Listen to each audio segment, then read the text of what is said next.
Good evening student. तो आज हम क्लास 12 चैप्टर 3 का नेक्स्ट लेक्चर नंबर 5 स्टार्ट करेंगे। तो अभी तक हमने जो कल पढ़ा था, कल हमने क्या पढ़ा था? Mobility of electron. इलेक्ट्रॉन की मोबिलिटी हमने डिस्कस की थी, और मोबिलिटी मतलब drift velocity per unit electric field. Mobility, that means ability to move the electron in a conductor. Ability to move the electron in a conductor. किस प्रकार से किसी कंडक्टर में इलेक्ट्रॉन मूव करता है एक जगह से दूसरी जगह, उसकी एबिलिटी क्या होती है वो डिफाइन करता है मोबिलिटी। और मोबिलिटी की जो फार्मूला हमने ड्राइव किया था V/D/E, और इसकी यूनिट मीटर स्क्वायर पर वोल्ट इंटू सेकेंड। ठीक है, ये हमने डिराइव किया था और क्या फाइंड किया था, और डायमेंशनल फार्मूला निकाला था। बाकी और क्या निकाला था?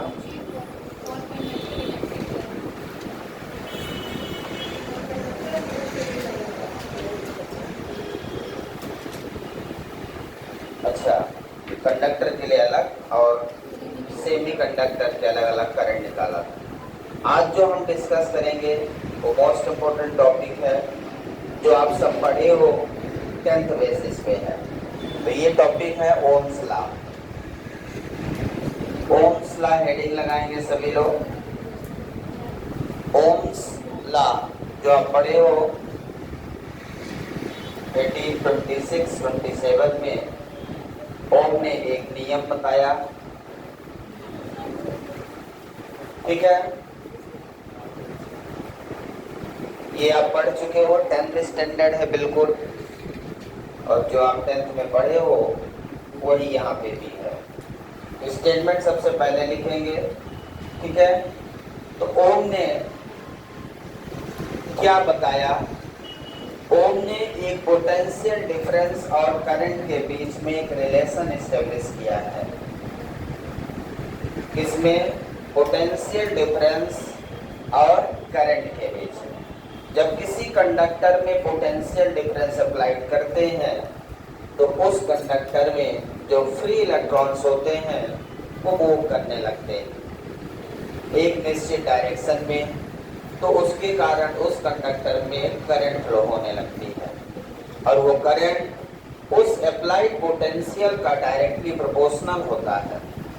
उस कंडक्टर में फ्लो होने वाली करंट अप्लाइड पोटेंशियल का डायरेक्टली प्रोपोर्शनल होता है। इसका मतलब पोटेंशियल जितना ज्यादा होगा करंट उतना ज्यादा होगी। जिस रेशियो में पोटेंशियल बढ़ेगा करंट उसी रेशियो में भी बढ़ेगा। ठीक है, तो आइए इनके स्टेटमेंट के हिसाब से चलें और आगे की ओर बढ़ें। क्या क्या आपने पढ़ा है, कैसे पढ़ा है, वो सारी चीजें हम डिस्कस करेंगे। तो सबसे पहले हम चलेंगे according to Ohm's law. According to Ohm's law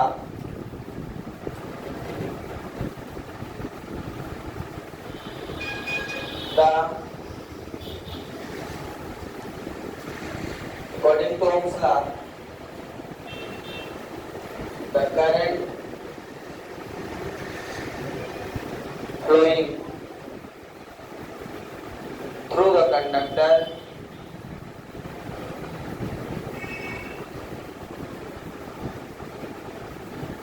is directly proportional to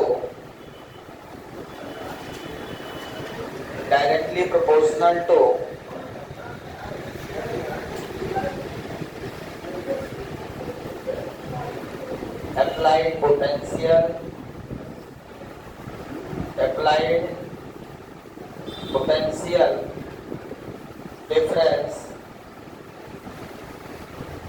potential difference between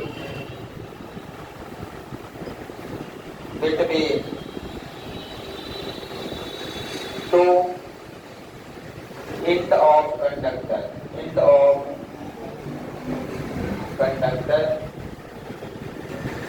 between two end of conductor.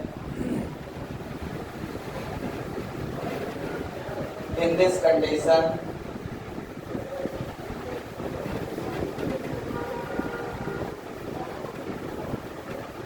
physical condition remains. Physical condition. Physical condition मतलब टेम्परेचर,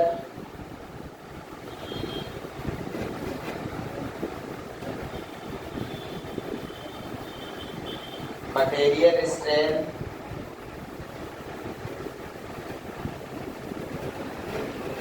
रिमेन्स अनचेंज्ड.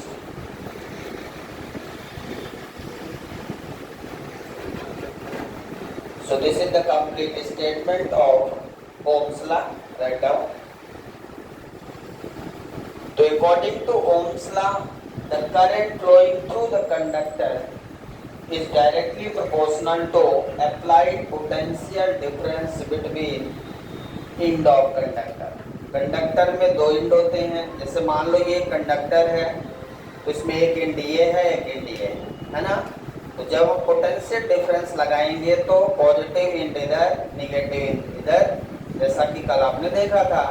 तो positive और negative दो and हो जाते हैं. Battery के दो terminal होते हैं. तो हमने जैसे ही पोटेंशियल इसमें अप्लाई किया कंडक्टर में, तो इसके फ्री इलेक्ट्रॉन्स बहुत तेजी से भागने लगेंगे, है ना. तो जब इलेक्ट्रॉन भागने लगेंगे तो इसमें करंट फ्लो होने लगेगी. मतलब वो करंट इस पे निर्भर करता है, पोटेंशियल पे. ठीक है.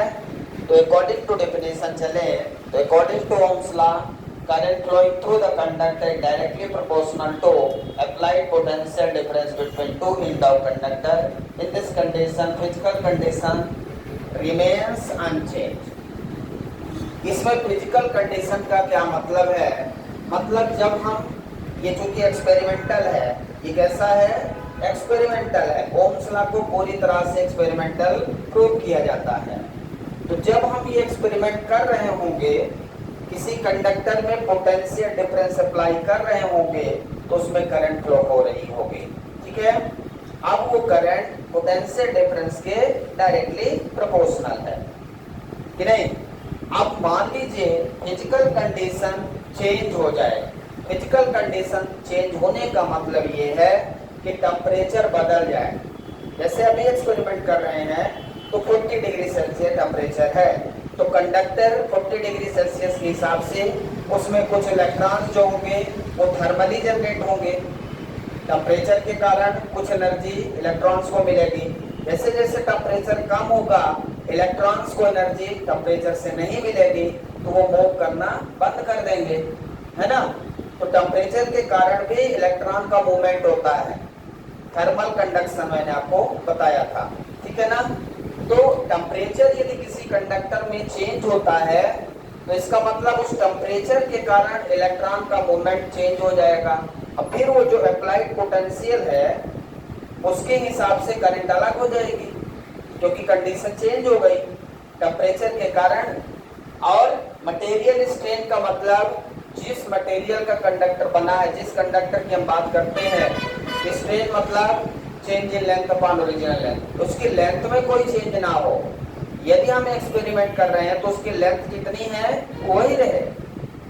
फिजिकल कंडीशन रिमेन्स अनचेंज का मतलब एक्सटर्नल कोई भी चेंजेस नहीं होना चाहिए.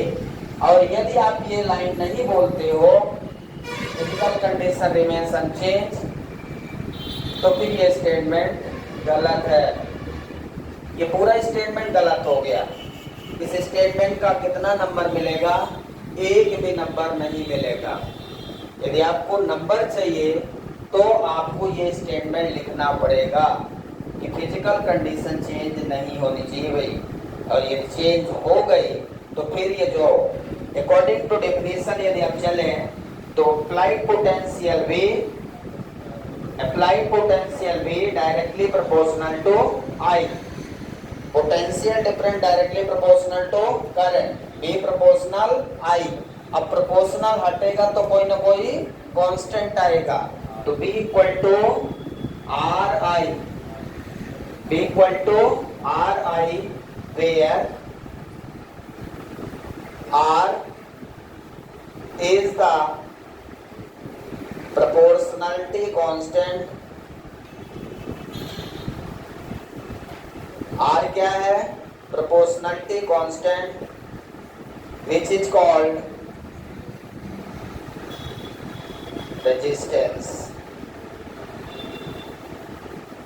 which is called resistance। ठीक है, R को हम क्या कहते हैं? रेजिस्टेंस। तो R इक्वल टू क्या हो जाएगा यहाँ पे? B upon I। R equal to B upon I हो जाएगा। अब यहाँ पे B equal to I R या आर आई जहां भी आपको मिलेगा, इसमें रेजिस्टेंस का सिंबल देखें। So this is the symbol of resistance. और वोल्टेज और करंट के बीच में जो रेजिस्टेंस है, जो प्रोपोर्शनलिटी कांस्टेंट है, वो हमेशा लीनियर ग्राफ देता है। लीनियर ग्राफ मतलब ये। सो this is the resistance graph. Voltage और करंट के बीच में लीनियर ग्राफ बनेगा उस एलिमेंट का जो हमेशा प्रोपोर्शनलिटी कांस्टेंट होगा, जो हमेशा प्रोपोर्शनलिटी कांस्टेंट होगा। सो this is called VI characteristics, VI characteristics, और दिस इज द सिंबल। ये कांस्टेंट रेजिस्टेंस है। यदि इसी को हम इस तरह से शो करें तो ये वेरिएबल रेजिस्टेंस का सिंबल है। इसका है वेरिएबल रेजिस्टेंस, और जहां वेरिएबल रेजिस्टेंस होगा वहां ओम्स लॉ नहीं लगेगा। ठीक है, इसका सिंबल है ये वेरिएबल रेजिस्टेंस का। वेरिएबल रेजिस्टेंस का मतलब इसके रेजिस्टेंस की वैल्यू हम चेंज कर सकते हैं। अभी 10 ओम है, कुछ सेकंड बाद उसको हम 15, 20 जितना चाहे उतना कर दे। That is the variable resistance. और कांस्टेंट रेजिस्टेंस मतलब ये सर्किट में हमने 10 ओम का रेजिस्टेंस अप्लाई किया है तो हमेशा 10 ओम ही रहेगा, ये फिक्स है। लिखिए पूरा जल्दी। यहाँ तक किसी कोई डाउट है? रेजिस्टेंस का सिंबल इस तरह से, इसका मतलब क्या है? इस सिंबल का मतलब क्या है? कोई वायर हम लें और वायर को बार बार मोड़ दें। यदि वायर को मोड़ देते हैं तो क्या होगा? होगा क्या? जैसे ये एक वायर है, सीधा वायर है, इसमें इलेक्ट्रॉन है, कंडक्टर है, तो इलेक्ट्रॉन सीधा फ्लो हो जाएंगे, एक जगह से दूसरी जगह बड़ी आसानी से जाएंगे। लेकिन इसी वायर को हम ऐसे ऐसे मोड़ दें, अब इलेक्ट्रॉन क्या होंगे? अब इलेक्ट्रॉन क्या होंगे?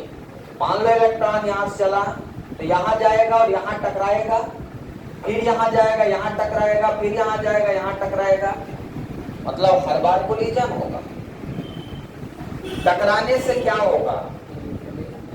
उसकी स्पीड कम होगी। स्पीड कम होने से क्या होगा? करंट में रुकावट पैदा होगी। स्पीड यदि कम हुई इलेक्ट्रॉन की तो करंट कम होगी कि नहीं? करंट किस पर निर्भर करती है? Rate of flow of electron.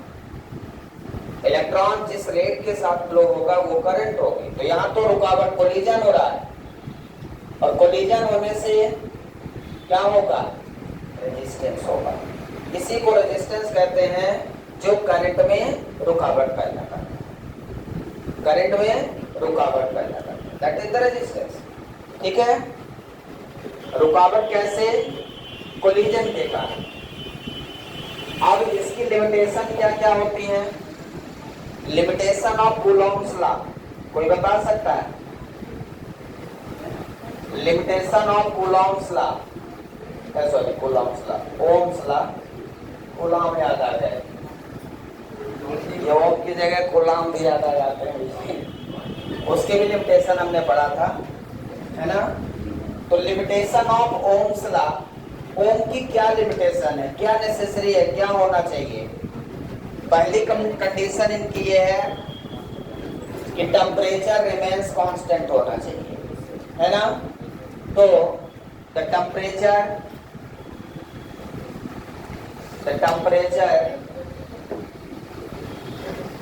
Remains constant.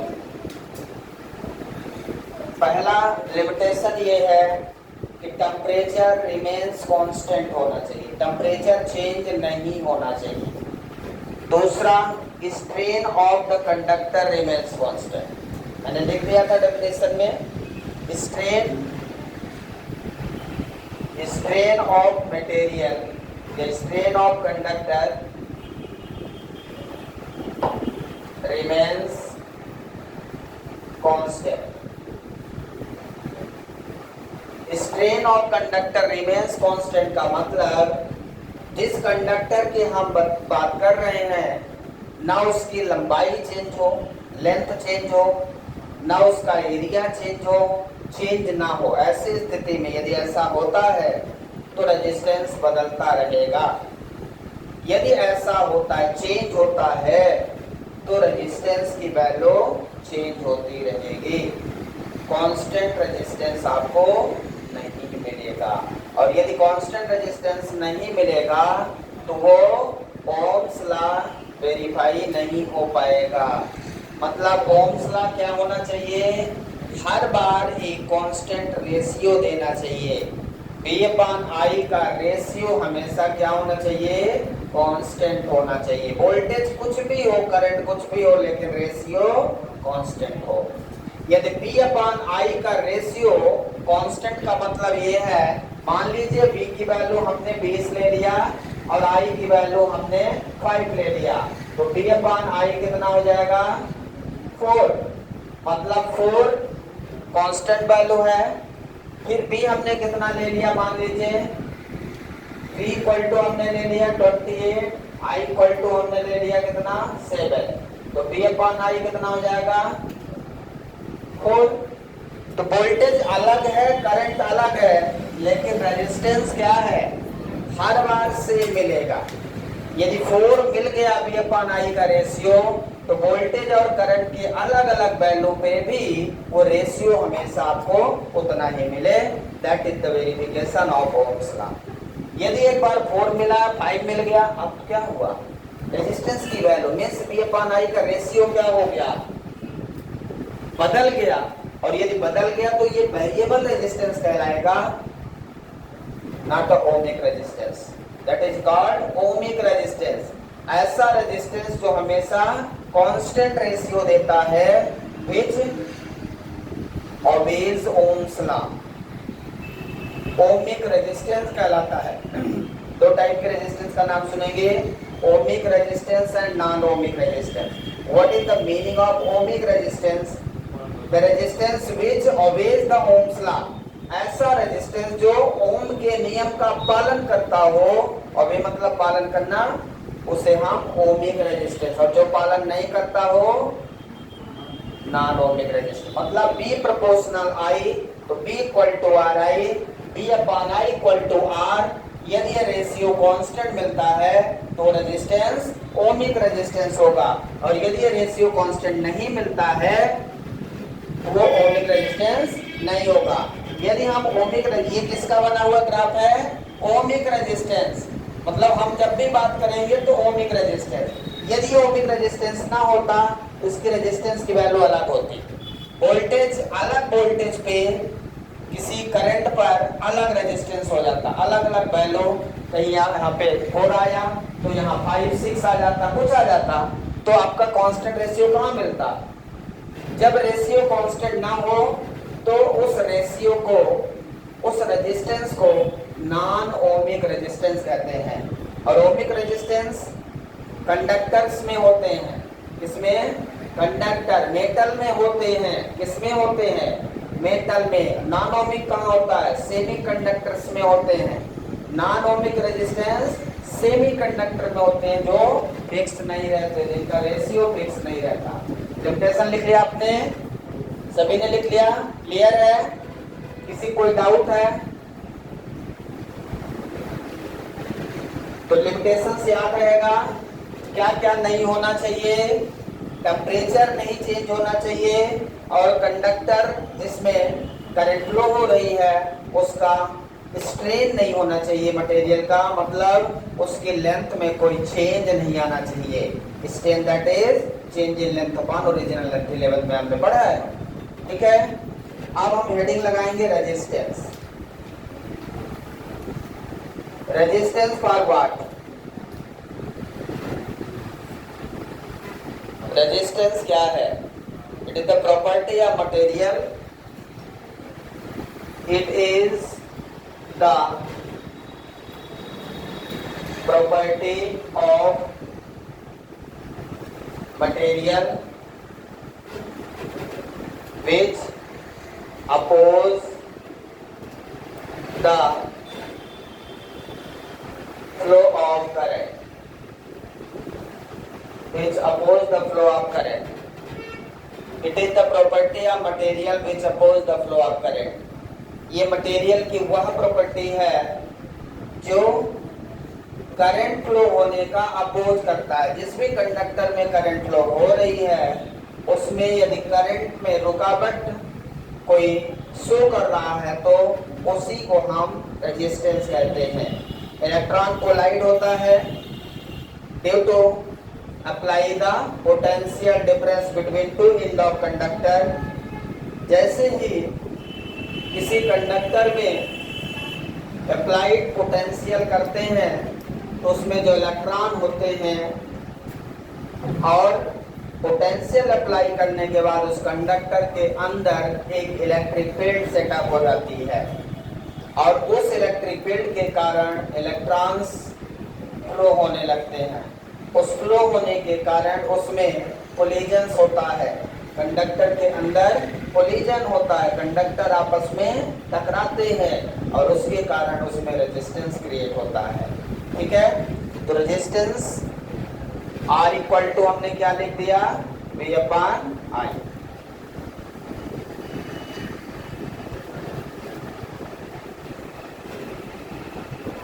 SI unit of resistance, SI unit बोले या यूनिट ऑफ रेजिस्टेंस, SI और CG सब बराबर होते हैं इसमें। वोल्ट पर एम्पियर को हम ओम लिखते हैं,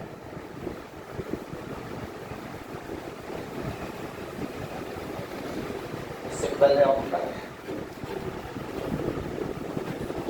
वोल्ट पर ampere equal to ohm, so this is the symbol of ओम।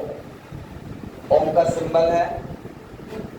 हम लोग रेजिस्टेंस की वैल्यू 10 ओम, 5 ओम, 20 ओम ऐसे लिखते हैं, जो भी वैल्यू रहती है कांस्टेंट वैल्यू रहती है।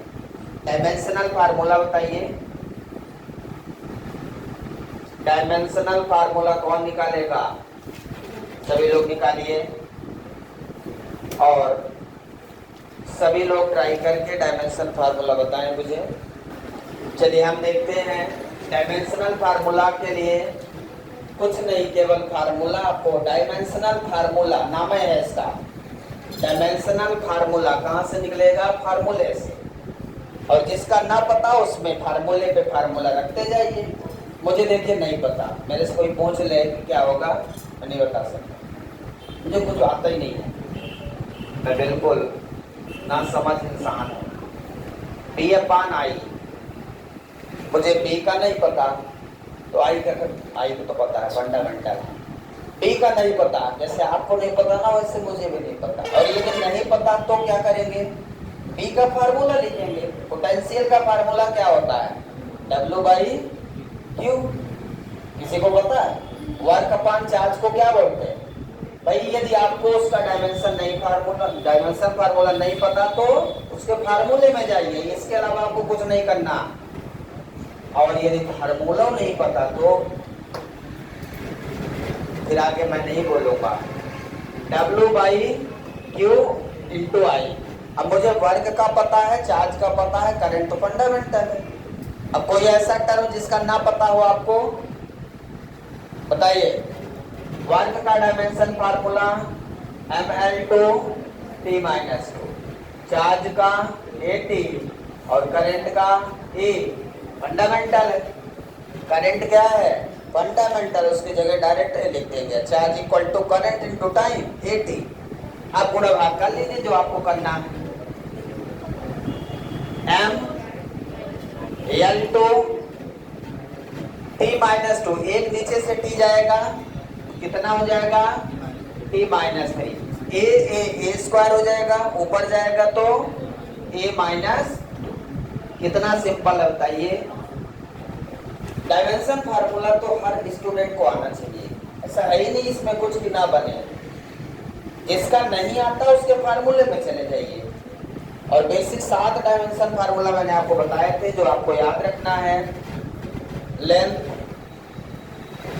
और स्पीड, वेलोसिटी, एक्सेलरेशन, और किसका बताया था फोर्स, वर्क और चार्ज का। बस इसके अलावा कोई ऐसा डायमेंशन फार्मूला नहीं है जिसको आपको याद करना पड़े, याद ही नहीं करना पड़ेगा। समझ में आया क्या? तो ऐसा होता है। अब हम आते हैं, लिख लिया आपने, यूनिट क्या है इसकी रेजिस्टेंस की ओम है, ठीक। और dimension formula ml2 T-3 A-2 है। आइए इसको वेरिफिकेशन ऑफ ओम्स लॉ करते हैं। Derivation of Ohm's law, derivation of Ohm's law.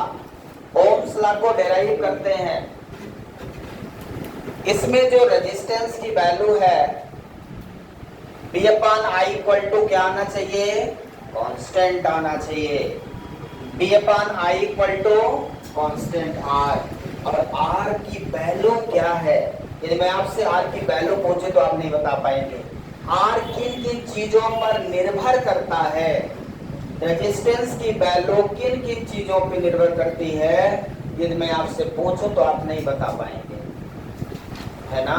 मतलब किसी भी कंडक्टर में जो रेजिस्टेंस की वैल्यू है वो कब चेंज होगी, क्या ऐसा उसमें होगा जो चेंज होगा तो रेजिस्टेंस चेंज होगी, वो हम इस डेरिवेशन में आपको बताने जा रहे हैं। तो सबसे पहले इस डेरिवेशन को करने के लिए हम एक कंडक्टर बनाते हैं। ध्यान से समझिए, ये है हमारा क्या कंडक्टर, क्या है भाई, क्या ये कंडक्टर है।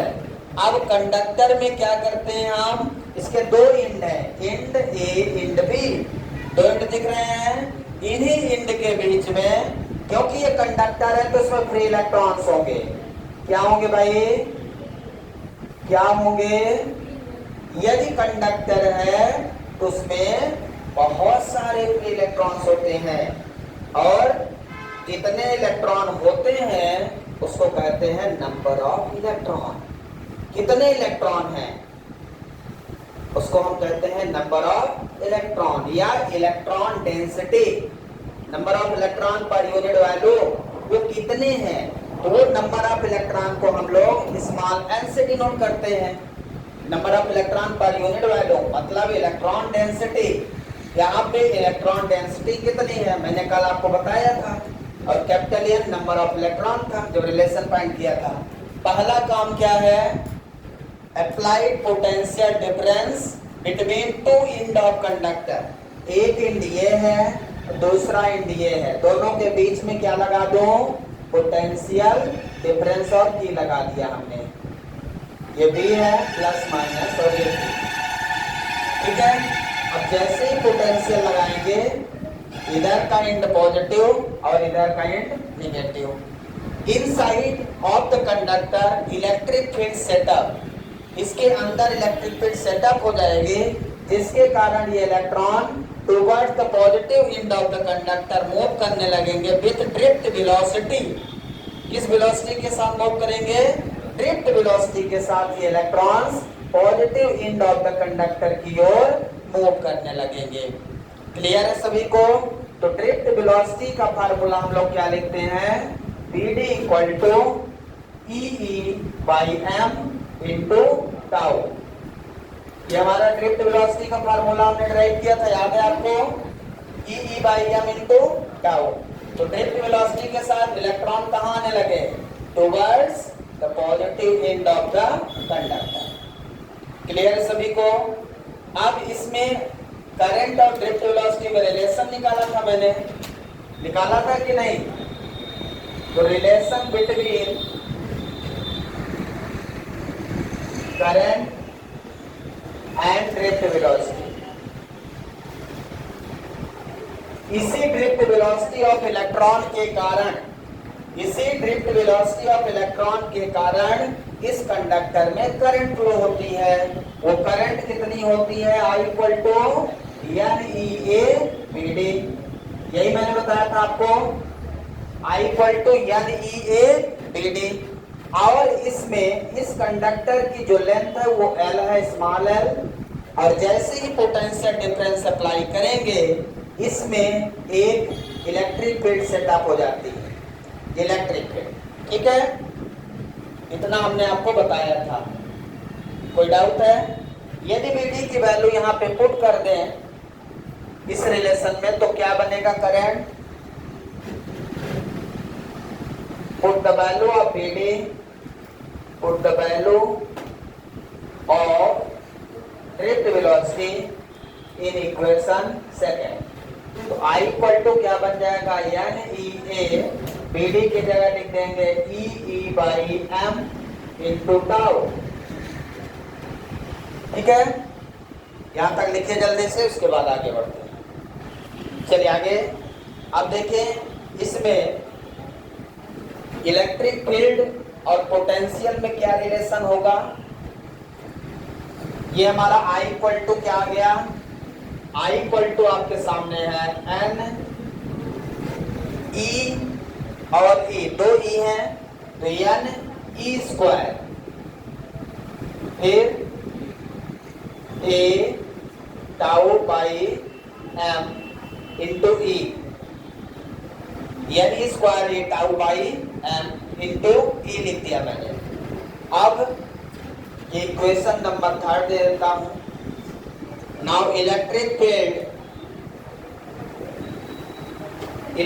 फील्ड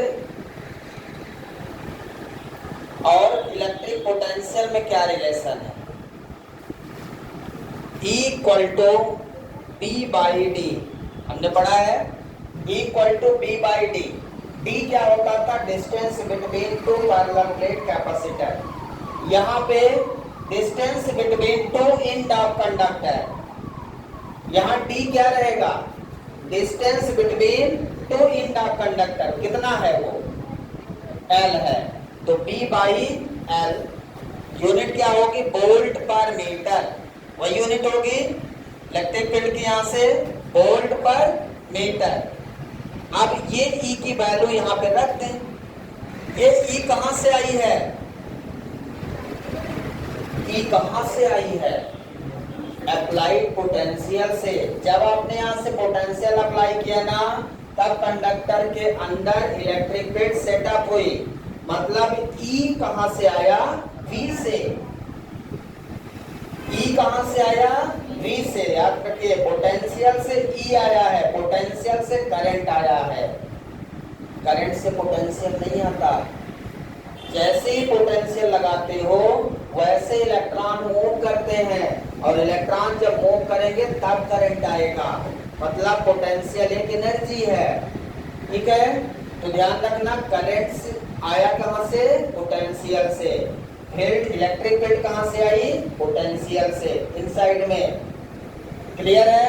अब ये E की जगह मैंने ये B/L रख दो तो I इक्वल टू क्या इक्वेशन हो जाएगा? NE² A τ divided by m into E की जगह B/L। मुझे क्या चाहिए? मुझे B/I का रेशियो चाहिए। रेजिस्टेंस निकालने के लिए क्या चाहिए? R equal to B/I। तो B मिल गया, यहां B मिल गया। क्या? अप्लाइड पोटेंशियल है और करंट। अब मुझे क्या चाहिए? B/I। यदि B/I मिल जाए तो जो इक्वल टू आएगा वो रेजिस्टेंस की वैल्यू होगी। क्लियर है? तो ये I को इधर डिवाइड कर दूं, L को इधर मल्टीप्लाई और पूरा टर्म। तो यहां से मैं कैसे ये वैल्यू फाइंड करूंगा, ध्यान से देखिए। मैं यहां से लिखता हूं v upon I equal to, ये आई मैंने यहां डिवाइड कर लिया, ये l और ये m दोनों ऊपर चले जाएंगे इधर क्रॉस मल्टीप्लाई, तो मैं इसको लिख सकता हूं m l डिवाइडेड बाई, ये जो मल्टीप्लाई में पूरा डिवाइड हो जाएगा, जो डिवाइड में है multiply, n e square a tau. सही लिखा है क्या? और कुछ बचा? d upon I equal to M L upon N E square A tau. Clear है? ये लिख सकते हैं हम। अब ये पूरा क्या है, इसको मैं लिख दूं d upon I equal to R. What is R? What is R? What is R? M L by N E square A tau. कहां से आया आर? आर की वैल्यू कितनी होती है आपके सामने है।